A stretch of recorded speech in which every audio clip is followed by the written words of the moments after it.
All right, I think we're on. We did it. I actually came on a little bit early because I was so nervous that I was going to have a repeat.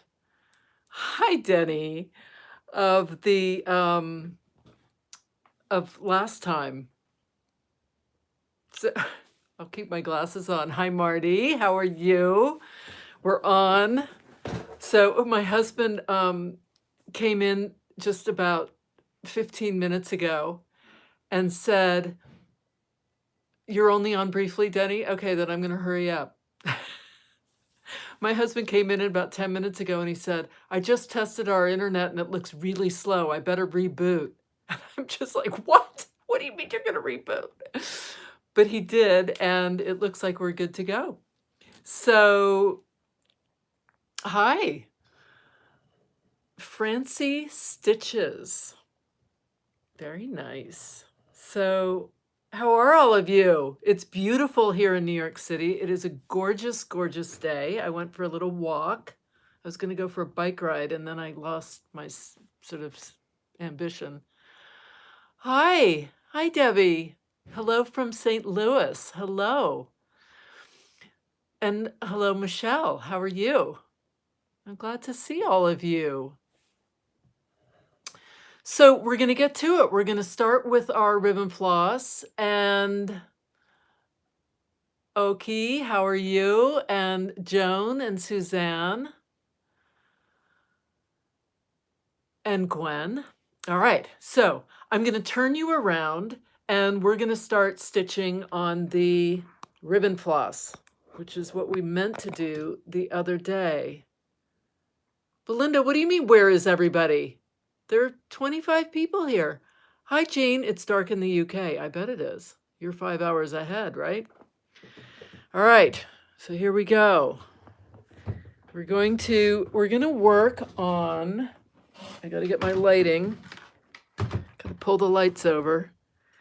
We're going to work on my little piece here with this kind of weird fleshy colored linen that I'm not really sure about, but we're going to keep going. And I'm going to show you what I did if you weren't able to catch the Zoom. Hi, Sally. Hi, Bobby. Oh, I'm really glad to see all of you. Thank you for joining me. And Janet, hi. I'm glad you're here. All right, I'm set up. So the bead. Marty, were you here when I think I did this, I don't remember. It's all becoming a, hi, Paula. That's what Jean said. She's in the UK also. Okay, so here's what we've got. Zoom, right. Is that when I did the bead? Maybe. And I wrapped it in, I wrapped it in this, I wrapped this bead, which is this, and I just got them on Amazon. It wasn't Zoom, I don't remember. Anyway, and I wrapped it with my ribbon floss, and I think it was this one, Georgia. Yep. And then I came in with like a sheep silk and I did little tendrils and I did another little thing here. Can't remember what this is. Anyway, so that was that using the ribbon floss. Then I did the purl stitch here. I did little bullion knots. These are cast on roses. Someone asked me to demonstrate this. I'll have to do it another time. Then I did this, this French knots. Look how pretty those look, and colonial knot, and a cast on bullion and more purl. And I did some seed stitch. And I did, what else? Oh, this is that big trellis stitch. How crazy is that? And I did more bullions, and this is a split stitch here. And then I kind of went off into a Spanish knotted feather stitch. And so I thought someone had said, I think it was Teresita, she had said, oh, do a rosette chain. And I said, I don't know about doing a rosette chain with this. But then I thought about it and I thought, well, why not? The finished trellis. Doesn't it look fun? It's like a big fat thing. It's quite the statement. I like it. What's the password, please? Denny, what are you talking about? For the Zoom? I deleted the Zoom because because people were not aware that they were being recorded, and it just felt, it just didn't feel right to post it publicly on YouTube, so I deleted it, which is why I'm doing this one now. So a rosette chain. So I'm going to start up here, and I'm going to follow this little striation. Hi, Sandy from Pennsylvania. Is it gorgeous? It's gorgeous here in New York City. Really beautiful. It's in the 60s. I'm not kidding. It's like 65. Hi, Anne. Oh, how lovely that it's your first time on. Everyone say hi to Anne. It's her first time on. Okay, so it made your stitch look jerky, so it will be good to watch this. Yes, I did not love that. I watched it afterwards, not all of it, because it went on and on and on. But, all right, so we're doing a rosette chain. Now remember, I am doing this left-handed. You would be going exactly opposite of what I'm doing. What is the difference between ribbon and ribbon floss? Okay, so ribbon floss is this. Ribbon can be anything. It can be a 4mm silk ribbon. It can be, hi, Joanna from Poland. How lovely. So we have the Netherlands, we have Poland, we have New Zealand. Denny, for Zoom, the password, I deleted that. I deleted it, so there is no password because it's gone. All right, so I'm doing, I think we have a couple Australians in the house as well. So here's my rosette, California. Hi, Connie. My rosette chain. And if you're right-handed, you're going to do this exactly opposite. You'll be going in the opposite direction. And I'm making these tiny. And I don't mind 70 here in Idaho. Oh my gosh, Karen. Yeah, it's 60. It's got to be 65 here in New York. I don't worry that I get a little loop just for the rosette, you know, a little slack there, because you'll see it'll kind of come out as I stitch. I'm going to make these small. Oh, another one from the Netherlands. Hello. Okay, you have someone else, a fellow Netherlander. And Bobby from Minnesota, 65 degrees, same as New York, you see? So here's my rosette chain, and look, it is working. So here's the thing that I found with the other time when I did this. You know, someone said, oh, do a trellis stitch. And I'm thinking, trellis stitch with a ribbon floss? That's crazy. And then I did it, and there it is. And here's the thing about the ribbon floss. You can do anything with it. I don't know that there's a stitch you can't do with it.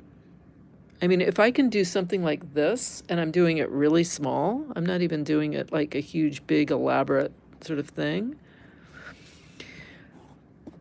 Now, the ribbon floss, most of you know the ribbon floss by ruching it, right? Does anyone not know about ruching the ribbon floss?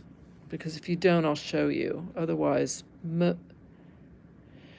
okay, so Joan, I think looks pretty in the ribbon floss. So Joan is asking, is the ribbon floss braided cotton? So I'm going to show you the difference. Here is braided cotton.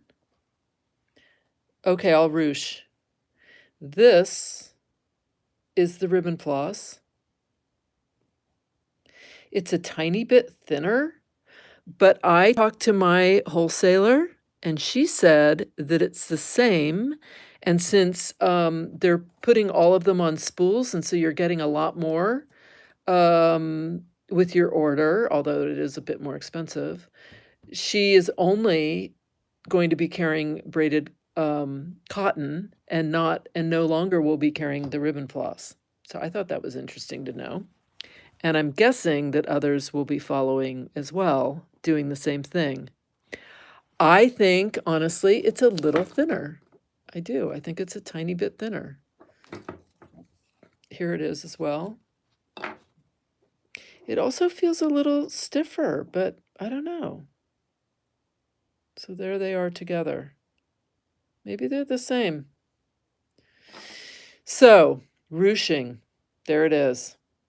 Is it softer than a shoelace? It definitely is softer than a shoelace. Is it? Maybe not. Maybe it's sort of the same. I think it is a little. Okay, so when you ruche, you pull a thread from the center here, and you just pull it. And then you pull, and you see what's happening as I pull this thread? It ruches. And this is lovely to then lay down somewhere. And now you can go with another thread, a lighter weight thread, and you can do little French knots in here. You can do little pistol stitches sticking out. You can do little colonial knots, bullion knots, cast on bullion knots. You can do just a little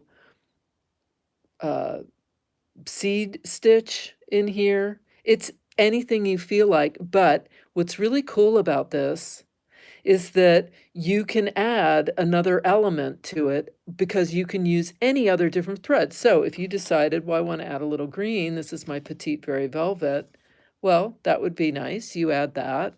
Or you decide, well, I'm going to do a 5-weight pearl cotton. You could do that. You could do an Oriental linen, anything, any combo. But this is what people typically do when they use their ribbon floss. I wanted to someone said, what stitches can you use with ribbon floss? And I thought, well, that's really a great question because most people just do the ruching, and the ribbon floss, there's no reason why you can't stitch with it like any other thread. And so that's what I'm finding. So here, we won't keep going with this, but this is my little rosette chain. And you know, when you do the rosette chain, the more you pull, the more you're going to get it. If it starts slanting, it's because you're not pulling it enough. So you can pull it a little harder and it will stop the slanting unless you want it to slant, in which case you can just keep doing what you're doing. All right, so there's that. What else? What can we do? Oh, I did a raised cup stitch in the ribbon floss. I did a pistol stitch. Give me a stitch. Call out a stitch. Tell me what you want to see. We'll experiment. You guys are so quiet. What happened? There's 44 of you and no one's saying anything. Have you all run to get something to stitch with? Well, now is a good time for you guys to hit that thumbs up button so I get a better rating on YouTube. My algorithm goes up. Thank you, everyone. Bullion knot, Palestrina knot. Excellent. Let's do a bullion knot and then we'll do a Palestrina knot. I'm going to do a bullion knot in this green, which I think is this, maybe Rousseau? I can't remember. Do you always begin and end with a knot, and why? Can't find the thumbs up. Well, don't worry, Belinda. Do I always begin and end with a knot? I do out of habit. You don't have to. You could weave it in the back, and people do. But I'm going to show you my back. I mean, it's Girls of Two Shop. Denny, are you talking to me or maybe you're talking to someone? So my back is kind of a mess. I don't care about it. No one's going to see that back. I don't care that there's bulk because I'm actually going to add I'm going to start adding some of my painted t-shirt fabric. I've already started here adding a piece. Bye, Denny. That's what she was saying. And so I don't need to weave it. It's easy, it's fast. I think that's probably why. I'm going to do a bullion knot, and I'm going to do it right in here, in between my rosette chains. I was taught to begin with a knot away from the center and cut off later. Jean, you know who I just love for this kind of thing? Mary Corbett. Because Mary, also in your neck of the woods, which is the Royal Academy of Embroidery. I mean, those guys that's all about embroidery. And here's the thing, I'm not really, I did color the t-shirt with Neocolor. I'm really a designer at first, and then I come at these sort of other materials, whether it's jewelry, which I've designed, or fabric, or fashion design, or, oh, Bobby, you dyed some fabric. How fabulous. I want to hear about it. Or whatever the material might be, I incorporate it, but I'm really always thinking about design. And so when I gravitate towards something like, now it's thread, I'm not coming at it with this whole history where yes, Mary Corbett is a wonderful research.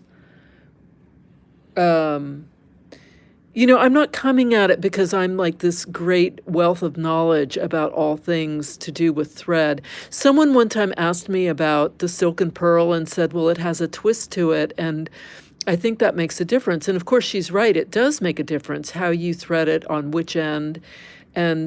But I don't, this is something that I would only know by trial and error. So if you've been taught that by people who are, really well-versed in embroidery, you should totally do that. Do whatever's comfortable. Thank you, Jean. But I think the real point that I'm trying to say is whatever way you've learned, I'm guessing is probably a really good way, and there's a good reason for it. Do you ever do a colonial knot with 2 wraps? I did on one of my designs. I started doing a 2-wrap colonial knot, and I can show that to you. It would be fun to actually do it in a ribbon floss because we'd be able to see, I think, a little better maybe what the difference is between a regular colonial knot and then a 2-wrap colonial knot. I'm not sure that a 2-wrap colonial knot isn't just like, why do a 2-wrap colonial knot when you could just do a 2-wrap French knot? Is there a difference? And we can try that with this and see. Let me just finish doing my 3rd bullion wrap, and then I'll do a couple of colonial knots and a couple of 2-wrap colonial knots, and we can decide whether we think it makes a difference.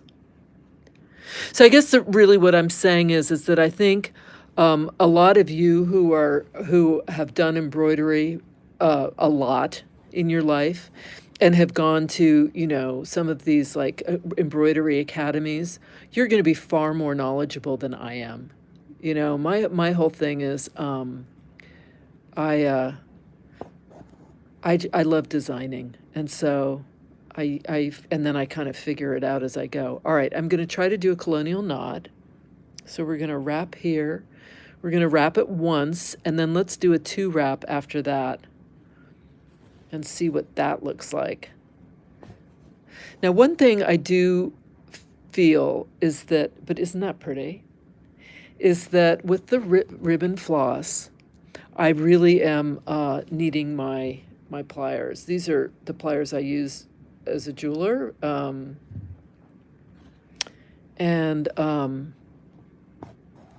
Yeah.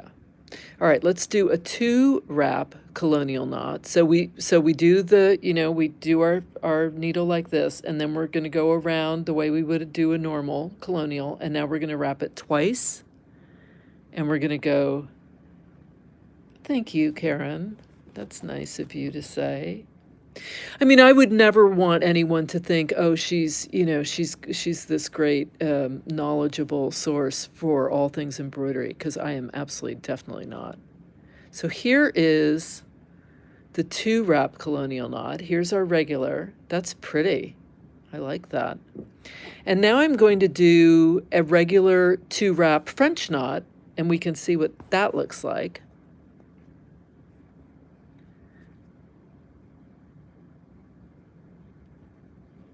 And see what the difference is.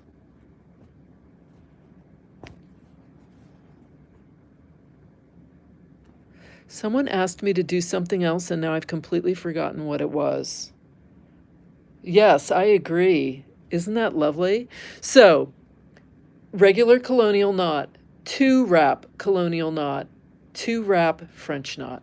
That's the difference. And there is a difference. Although I bet if you did a ton of these, you probably wouldn't be able to say, oh yes, that's a 2-wrap, and oh yes, that's a regular. Does anyone remember who someone had written Bullion knot, and someone had written something else to do with this? What was it? I can't remember. Was it the French knot? Or was it something else? What size kind of needle are you using?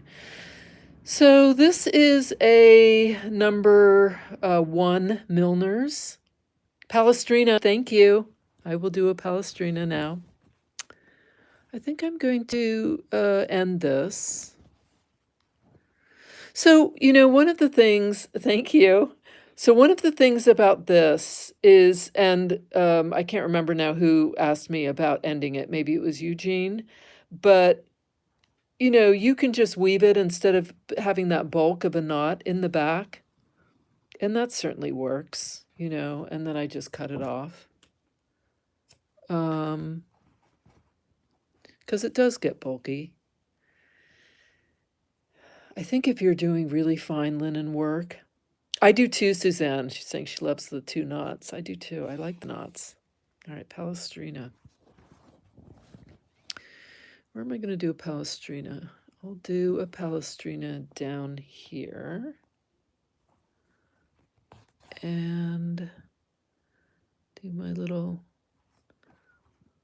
horizontal. I'm going to go through the little back here.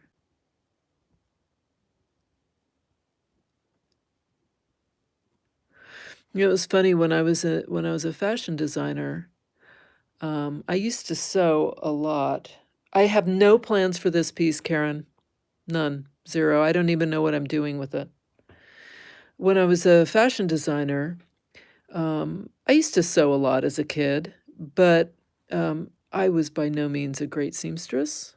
And, you know, it doesn't really matter when you're a designer because you actually have people sewing for you, your designs. You actually aren't the one sewing, but it does help if you have some sort of basic knowledge.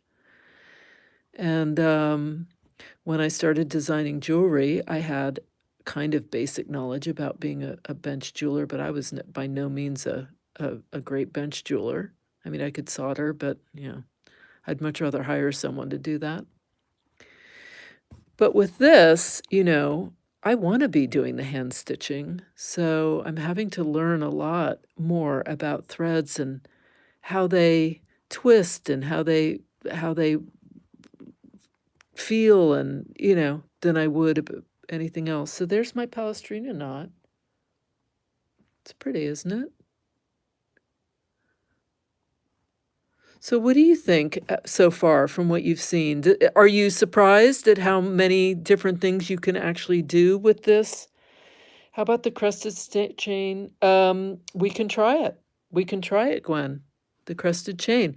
You know, yesterday or whenever I did the Zoom, I would have said, I don't think that's going to work. But now I'm wondering, I don't know, maybe it will. Oyster, we can try the oyster. The oyster is just like a rosette chain, but you are kind of, the final step is to actually do that sort of, encase the rosette chain in a little round bit.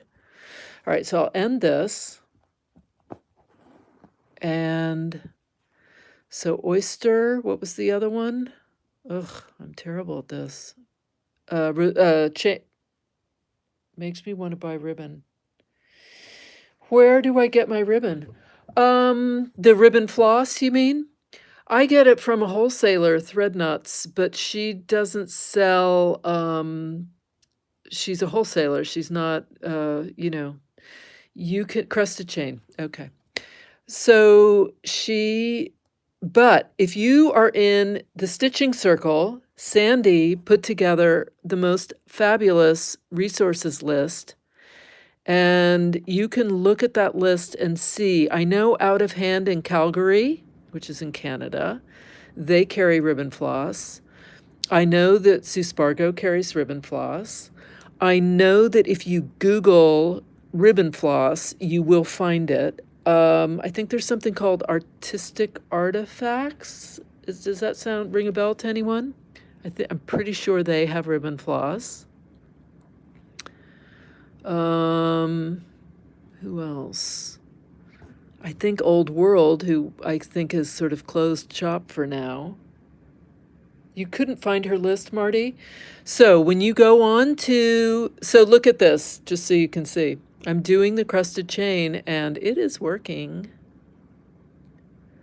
When you go on to my group, Ariane Zurcher Stitching Circle, there is a tab called Files. If you go into Files, you will find it. There are 3 different files, and Sandy has been, who's an admin on that group, she has been adding, and it's pretty extensive. Old World is online. Yes, Artistic Artifacts in. Okay, Sandy's saying that that's also a place to get Ribbon Floss.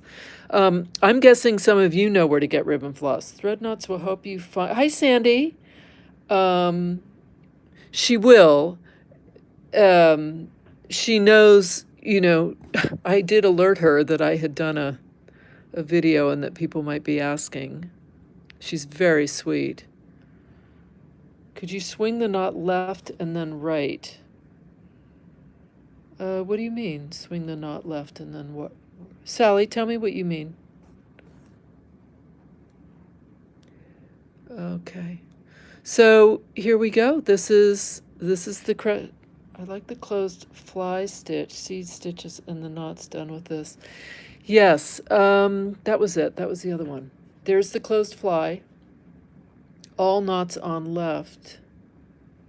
You could also use silk ribbon. Yes. Okay, I think so. I mean, I don't see why not. Sally, I'm not sure I understand what you mean, swing left. Now, remember, I am doing this left-handed, so if you need a video on how to do the crusted chain right-handed, Mary Corbett is amazing. She has YouTube videos of just about every stitch known, and she's fabulous, and she's really easy to watch and very just, step by step. Is that what you're talking about, Sally? That the way I'm stitching it is because it's left-handed? But could you alternate? You mean alternate left to right? Oh, I'm not sure I know what you mean.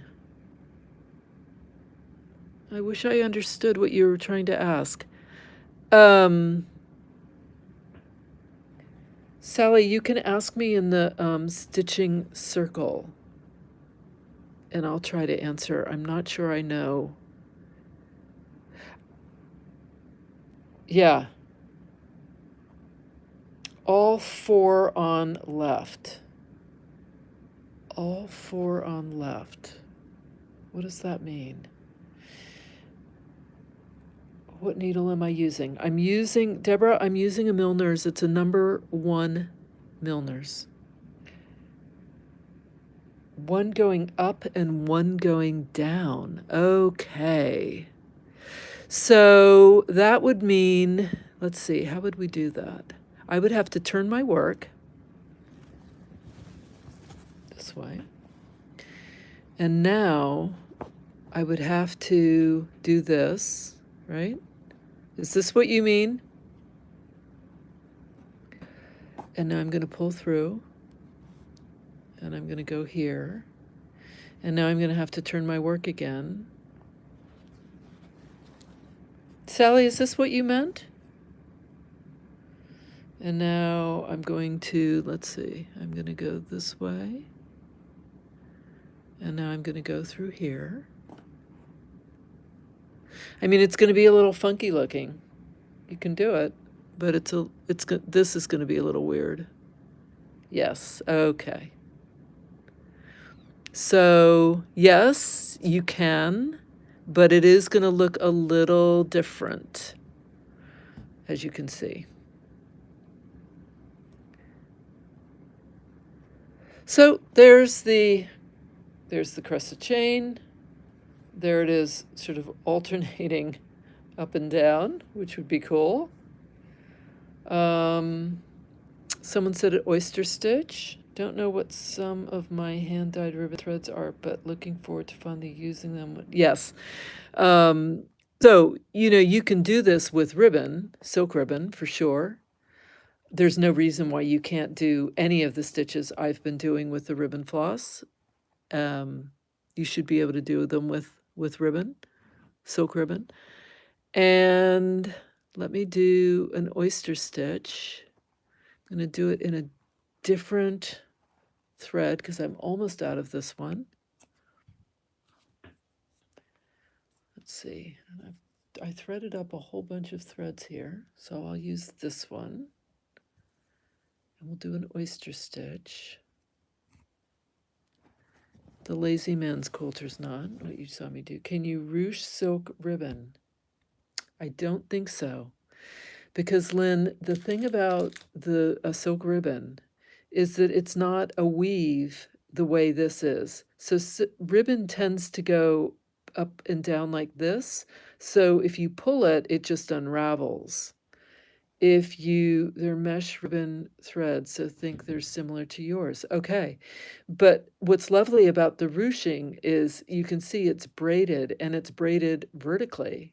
So if you pull, it is going to ruche, whereas ribbon typically is woven back and forth like this. So you wouldn't be able to. It has to be a vertical, a braid of some kind. What am I doing? I'm doing an oyster stitch. Okay. So the oyster stitch, you start it just as you would a rosette chain. I'm going to go this way. So you take your little step here and you wrap it around. And then we're going to pull. And then how do you do the oyster stitch again? You go around. I'm going to have to look because I haven't done one in so long and I can't remember. Hang on. I haven't. Most of these I can do, but every now and then, 51. Okay, right here. Okay, so I've got my thing here. And now I'm going to, all right, that's right. I'm going to go down through here. I knew there was a circle that you did. And now I'm going to wrap this around, and I'm going to go through here and up here. Pull it through. You're not a pest, Belinda. And there is my oyster stitch. And you know what? I think this is really pretty striking. One of the things about the oyster stitch is if it's done in really, really thin thread, it's really hard to see the oyster inside the shell. And that's why it's called an oyster, right? Here's your shell, and this is the little oyster inside. So a thread like this, it actually looks pretty cool. And I wanted to just show you the raised cup, which who knew, but really cool, right? I mean, that's a cup. It's a little demi-tasse right there. And even the pistol, I think. This got a little twisted. I liked it when I was being aware of how it was laying flat. You know, like when you cover, if you're going to cover a bead. Oyster is rosette inside a detached chain. Exactly. That's right. That's exactly right. So there's my little oyster. I'll do one more. Let's see, I'll do it here.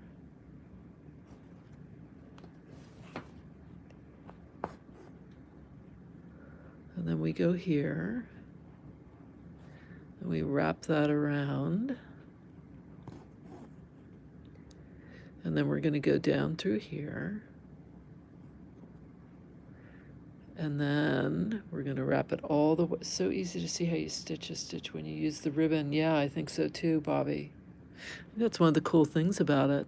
Then I'm going to go back down into here, and I'm going to come up right at the tip to form my shell, or my detached chain, however you want to think about it. And I'm going to pull, and there it is. I like the oyster stitch. It's a lot of fun. I'm going to do one more oyster stitch right here, just because I like the cluster effect. And the definition, the size lets you see it all exactly. I agree, Janet. I think it's cool that you can really see what's going on in a way that if it was a number 8 weight, you know, there's no way.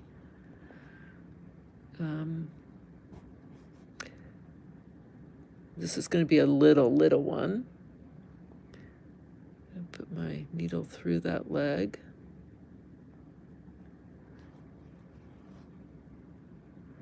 And then wrap it around. And if you want to be careful, you can, you know, so that it doesn't twist, you can do that too. And then come right out at the top. And there it is. It's my little oyster.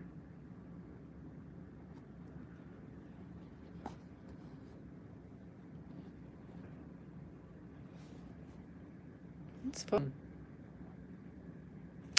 This is kind of funky, doing it up and down. I'd have to do this a little bit more to see what it looks like over the long haul.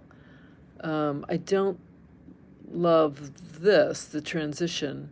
Please tell me again where you purchased your pliers. Karen, I'll put on when the YouTube uploads this video, this live stream, you'll see, actually it's already in there. If you look down below, it's going to be just above the comments and below this live stream, you're going to see where there's a description, and I say something about, you know, Ribbon Floss, come join me. We tried to do it on Zoom. This is a do-over. And there's a whole bunch of other stuff about, you know, my designs on Etsy. Scroll down. There's a bio. And underneath that, you'll see the link for this. I love these. They are my favorite. They are expensive comparatively. I mean, you can get much cheaper ones, but I love that they don't hurt the needle. They're flat. They're not serrated inside. I actually have a couple of pairs. I have these too. And Lindstrom, but they're great. And they've got that ergonomic, whatever it's called. Does your Ribbon Floss have any metallic in it? Suzanne, this doesn't, but there is the metallic Ribbon Floss, and you can purchase that. I know it exists. I do have some somewhere. I'd have to go rooting around for it, but they do have a metallic Ribbon Floss, which is really cool looking too. And yeah, you could do everything that I've done here, you could do with that as well. All right. What do you think? We can do, so one of the things, you know, the metallic is fun to work with. I think would probably look good. Coral stitch, yeah. What is on the row leading to the raised cup? Leading to the raised cup. This is the Rosette chain. I did it in a soft cotton, 3-weight soft cotton. Then I did this in a 8-weight soft cotton, going a Rosette chain going the opposite way. The bullion knot I did here, right? This is the bullion knot I just did. Colonial knot, double wrap colonial knot. Here we have the close fly. This is that the Palestrina? I don't know. I did a Palestrina down here, crusted chain. I've done the seed stitch somewhere in here. Tried ruching my ribbon floss, but it's unraveling like knitting, so we'll just stitch with it. Yeah, I think it's because, Jean, it's ribbon, as I said, is woven up and down, horizontally. So the ribbon's this wide, and ribbon, and the pattern is stitched, woven this way, whereas this has a vertical braid. And so when you pull it, you're not going to unravel, you're going to get a ruche. And the same goes for the braid. You'll have the same effect. So unless there's something else you all want me to show, I think I've done a lot of these. At least the colors are pretty. They are pretty. So these are painter's thread. I think there's a woman in Canada, Sandy, I think you know, up in Canada, who does her own hand-dyed ribbon floss. Sandy, is that a friend of yours, maybe? I have this feeling that you might know her. Anyway, I know that there is someone in Canada who does a ribbon floss, a different one. But as far as I know, the ribbon floss that I'm aware of is all through painters. And they also have a metallic. Is this a metallic ribbon floss? No, this is a metallic twist. And that's something else. Look at my rip rack I got. Isn't that pretty? Try a zigzag stitch with a sewing machine on your silk ribbon. I think you can ruche it then by pulling. Yes. Okay, that's it. Yes, absolutely. Color complementary. Yes, Sandy, that's it. That's the one I'm thinking of. Okay, so Oki just said about a ribbon. If you go, I did a video called Perfect Stems. And in that video, I show all the different ways you can make stems. And I show ruching of ribbon floss. I show ruching of a regular ribbon, like any kind of ribbon, whether it's something like this, or whether it is a much thicker ribbon, that you use, decorative ribbon. And what you do is you take a regular sewing thread, color complements, yes. You take your complements, yes, exactly, Sandy, that's who I'm thinking of. You take this is 60 weight, it's just regular thread, cotton thread. And what you're going to do is you're going to take your ribbon and you're going to stitch a zigzag back and forth within the ribbon like this. Then you can pull it, and I show this in the video, the Perfect Stems video. It will ruche. It gets all ruched up. And depending on how wide you make your zigzags, so extreme, so you can go like this, or you can do little zigzags going across. You're doing a running stitch. That's going to change how it ruches, and you can play with it and experiment, but I show all of that in that video called Perfect Stems. So if you put my name in and Perfect Stems, it'll come up and you can watch that and see how to ruche just a regular ribbon, decorative ribbon. Okay, I think I've covered everything I can think of. Oh, did I do a drizzle stitch? We could try a drizzle stitch. Why don't we do one drizzle stitch here? Do I have the right? No, I don't. I have to get a Milner's for the drizzle. So you all know a Milner's needle is for drizzle stitches or any wrap stitches. The chenilles are for non-wrap stitches, right? It's kind of easy to remember it that way. Wrap stitches are Milner's, non-wrap chenilles. All right, let's do a drizzle. See what it looks like. And so 1, 2, 3, 4, 6, 7, 8, 9, 10, 11. So I've got 13 wraps here. I'm going to go ahead and try to rethread this. One of the things I like about the tulip Milner's is the elongated eye, which is perfect for anything like this. I need my pliers to pull this through.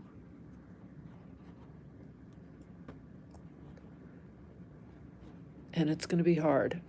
So that's one of the difficulties. And I'm going to cut that off. My frayed end, and I'm going to keep pulling.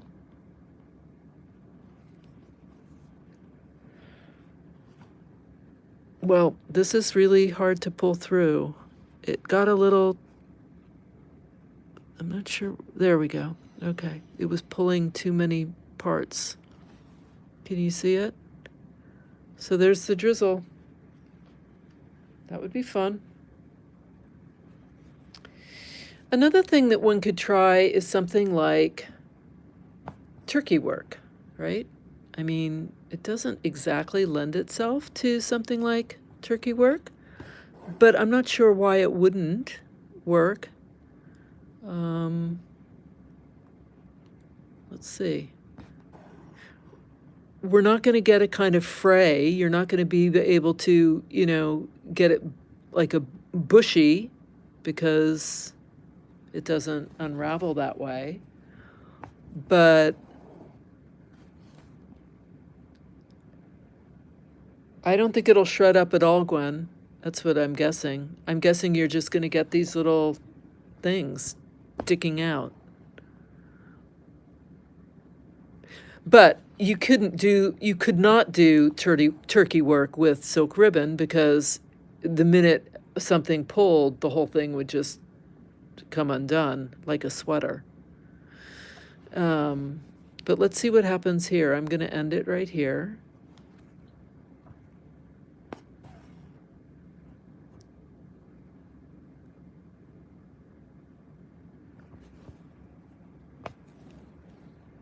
And let's cut this and see what it looks like.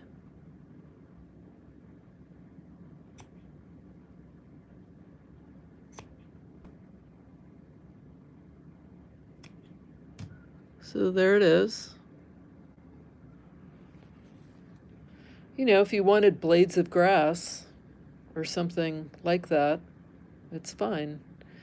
It reminds me a little of the, okay, see you soon. See you, Sandy. Thanks for stopping by and joining us.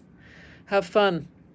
But you know, I've done turkey work with, yeah, it's very different with petite, the petite Very Velvet. And for my sea urchins of my needle roll, right? Where did I do that? Here. And it's great, right? It's fine. It's just a different look. Lovely grass, I agree. So it just sort of gives a kelpie look to it in this color. I think the point is, if there's anything that you're thinking of stitching, give it a shot and try it, because from what I can see, it's going to work. And it may not do what you're thinking it would do, you know, like turkey work. It's not going to get bushy, although We could also ruche these now, which would be interesting. And you can kind of pull them apart if you wanted. You know, I'm pulling them apart. So, yeah, I think anything, I agree. I think it's worth whatever you're thinking, give it a shot and see. It's worth a try, and you may be happily surprised. For instance, of all the things that you've seen me do, are there any that really surprised you? And I'll tell you that I was really surprised by the 2-wrap colonial knot. I thought that was really, really cool looking. Thanks, Cheryl. And I was surprised that the drizzle stitch worked. But I think, so this piece has become kind of a hodgepodge, and I think I'm probably going to cut some of this stuff out. I've only used it for ruche stems. Right. So for sure, you can try it for all different things.